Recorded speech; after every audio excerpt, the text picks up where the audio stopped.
இதையெல்லாம் முன்னெச்சரிக்கை நடவடிக்கை எடுக்காத ஒரு திறமையற்ற முதலமைச்சர் தமிழகத்தை ஆண்டு கொண்டிருக்கிற காரணத்தில்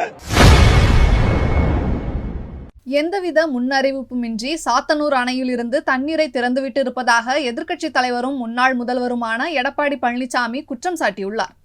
மக்கள் மிகுந்த சிரமத்துக்குள்ளாகிறாங்க. அதோட தென்மனை ஆற்று கரை உடைந்து அங்க இருக்கிற விழுப்புரத்தில் இருக்கிற நகரத்துல தண்ணி சூழ்ந்து காட்சியளிக்கிறது.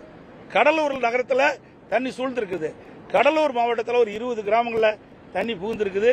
கள்ளக்குறிச்சி மாவட்டத்தில் தென்மண்ணை ஆற்று ஓரம் கரையோரமாக இருந்த 100க்கும் மேற்பட்ட கிராமங்கள் வெள்ள நீர் சூழ்ந்திருக்குது.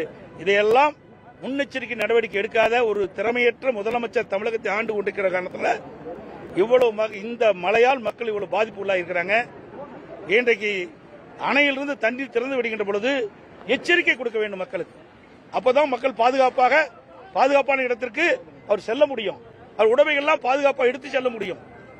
அவை எந்தவித பாதுகாப்பும் இல்லாம எந்த ஒரு முன்னறிப்பும் இல்லாம திடீரென்று சாத்தனூர் அணையிலிருந்து 1,66,000 கணனி நேற்றைக்கு முன்தினம் இரவு 2 மணி அளவிலே தண்ணீர் திறந்து விட்ட காரணத்தினால அந்த தென்பண்ணை ஆற்றின் கரையோர பகுதியில் இருக்கிற மக்கள், விழுப்புரம் நகர மக்கள், கடலூர் நகர மக்கள் கடுமையாக இந்த வெள்ளத்தால் பாதிக்கப்பட்டிருக்கிறாங்க.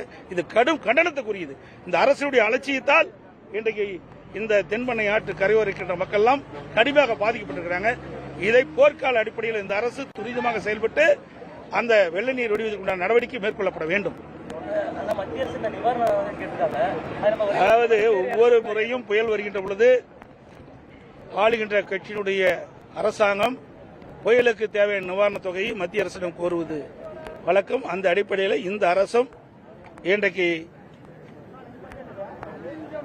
பெஞ்சல் புயலால் கனமழையின் காரணமாக பல்வேறு மாவட்டங்கள் பாதிக்கப்பட்டிருக்குது. குறிப்பா விழுப்புரம் நகரம், விழுப்புரம் மாவட்டம், கடலூர் நகரம், கடலூர் மாவட்டம், கள்ளக்குறிச்சி மாவட்டம், கிருஷ்ணகிரி மாவட்டம், திருவண்ணாமலை மாவட்டம், டெல்டா மாவட்டம், இந்த பகுதியெல்லாம் கடுமையாக பாதிக்கிறது.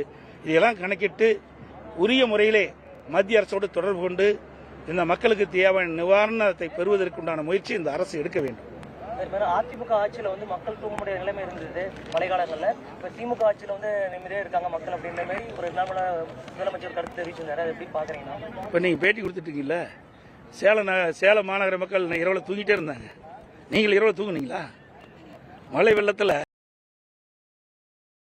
செய்திகளை உள்ளது உள்ளபடி தெரிந்து கொள்ள ரெஃப்ளெக்ட் நியூஸை சப்ஸ்கிரைப் பண்ணுங்க.